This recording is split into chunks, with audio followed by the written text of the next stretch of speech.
ঘাস কাটতে কাটতে আমরা নয়া জেলা ফিরিতে আলাপ করলাম নি। হ্যাঁ ওটা বুবলা ভাই নিয়ে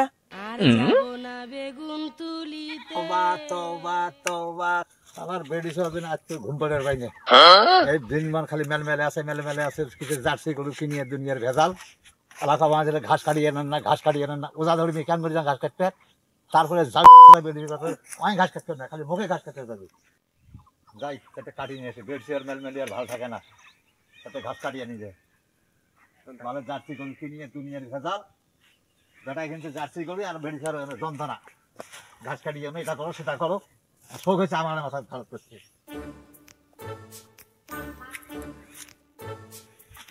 আমি ঘাস তুলবে পাই কিসের একটা যাচ্ছি গোর কিনে দিছে আমার যন্ত্রণা আমারে মরণ আর লাগে না প্রতি অসহ্য লাগে আমার।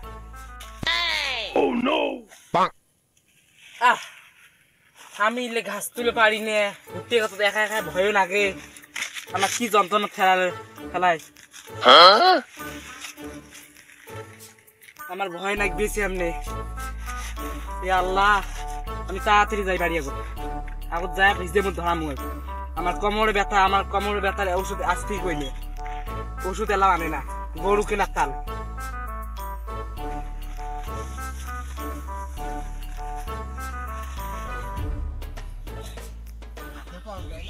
আলোর মাও নাই, আলোর মাও না, এটা খায় সাদা দেখা যায়, এটা খায় কি করে আলোর মাও না কি না থাম থাম থাম থাম থাম আলোর মাও থাম থাম কথা আছে কথা আছে। এই এই থাম থাম থাম থাম থাম আলোর মাও এই থাম থাম কথা আছে তোর হাতে। এই হন হন এই বহে কেন কারা তুই আমার তুমি কারা? আমি জব্বার রে আমার বহে কেন বহে? ও তুমি ঘাস কাট পারাইছস? হ্যাঁ তুই এই দুপুরিয়দের মধ্যে আলগাই ঘাস কাট পারাইছস? আর কি করমু, তোর বাতার ঘরে হইয়া হইয়া থাকে আর তুই ঘাস কাট পারাইছস? হ্যাঁ আজ হারা চাষ করাইছি বুঝি। তাহা কয়টা বাজে আসিল, হ্যাঁ শেষ করে থুয়ে গেছি। এই রোজা ধরে এই রাস্তার মধ্যে আসলে ঘাস কাটবার নাকি ভুট্টা খেতে আমিও তো ঘাস কাটবার আইছি। আমি আবার জার্সি গরু কিনছি, প্রতিদিনে ঘাস কাটার নাকি আর খিলেন নাকি।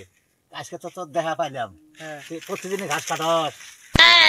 প্রত্যেকটা দিনে দিয়ে বাড়াবো, একদিনও বাদ নাই বলে যাবো না, না দিলে যে কিলেবো বলে কিলেবো কালো আসিলি এটাই প্রত্যেকটা দিনে কই নেই আমি প্রত্যেকটা দিনে। আচ্ছা হন আমি একটা কথা কবার চাই, কোন ওজার মাস বেশি কিছু কবার হয় না, ভালো করে বল অলপ সলপ করে কইয়া দিলা। তা ঘাস কাটতে কাটতে আমরা নয়া জেলা ফিরিতে আলাপ করলাম নি।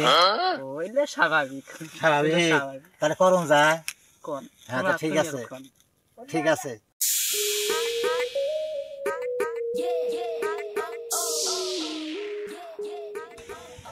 দুধ কোন থেকে নিয়ে এলি? ও ভুট্টুর বাড়ি থেকে। ভুট্টুর বাড়ি থেকে নিয়ে এলে কত করে?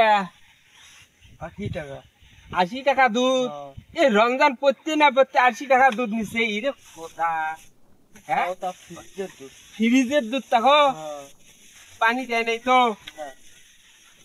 রমজান মাস কি করবে না, খাওয়াই তো খাবে, রোজা আছেন তো না? তা ঠিক আছে মুই না ওই ভূমি বাড়ি দেখতে তো একটু সুসব করে যায়।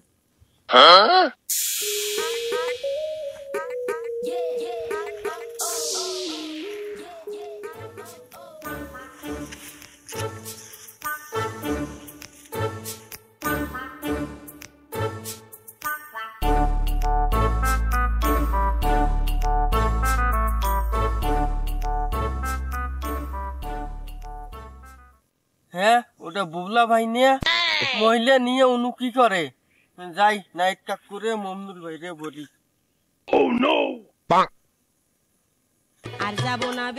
হ্যাঁ মুরব্বি আপনি একটা কাম করছেন? হ্যাঁ আপনি এই বয়সে কিসের ভুট্টা খাতে কি করেন এইসব? কি যে আমার বাবু সাহেব এদিকে আসেন, বাবু সাহেব ভুট্টা খাতে ওইদিকে পেশাব করতে যায়, কিসের ঘড়াও মারো শব্দ। হ্যাঁ এগুলো কি শুনতেছি আমি? এই মমনুল ভাই কিছু বলেন না কেন? আসলে এই ছেলেটা দুধ নিয়ে যাচ্ছিল ওই জায়গা দিয়ে, হ্যাঁ এখন আমাক কয় চাচা দেখেন তো ওখানে হরমরো করতেছে কি পরে একটা দুই পায় নাকি আগে দেখছিল। তা আসলে মুরব্বী লোক আপনার এই সমস্ত কাজগুলো করা তো ঠিক হয় নাই। এটা কেমন ঘটনা ঘটাইছে ভাই? এখন তো দেখি দেখি ঠিক হয়েছে। মুরব্বী এখন টেনশনে আছেন কে? এলে কি শোনা ভালো? টেনশন না ভাই, কথা কবে দেন আর। হ্যাঁ আলোর মামা আসছে এখানে ঘাস কাটতে, হ্যাঁ আমি ঘাস কাটি ই পাকে, ওই কাটে ও পাকে। হ্যাঁ এই দুইজন যে ভুট্টে বাড়ি মাঠ সমানে কেন করি আসলাম, এটাই চিন্তা করি কুল পাবার আছে না ভাই। উমা কি কয়? হ্যাঁ এই মুরব্বী কয় কি? হ্যাঁ হ্যাঁ হয় ভাই, দুইজন যে কেন করি দুইজন কেম করে এসেছেন কবারে বার না? খবর পাবার আছে না ভাই। এলা আলোর মা পুষ করে যাও না কেন করে আসছে নাকি, মুই তো এটাই মই চিন্তা করি বাপরে না না বাপ, আনোর মাকে আমি একটা কথা পোস্ট করি। বাপরে বাপ। তোমার গায়ে কি হাত দিছিল? না দেয় নাই না? না আচ্ছা ঠিক আছে, একটা থেকে বাঁচি গেলাম। রমজান মাস, খুব একটা ভালো কথা বলছেন, মিথ্যে কথা বলেন নাই, এই জন্য খুব ধন্যবাদ। তা মুরব্বী এই সমস্ত আর কাজ যেন কোনোদিন হয় না। তওবা তওবা তওবা।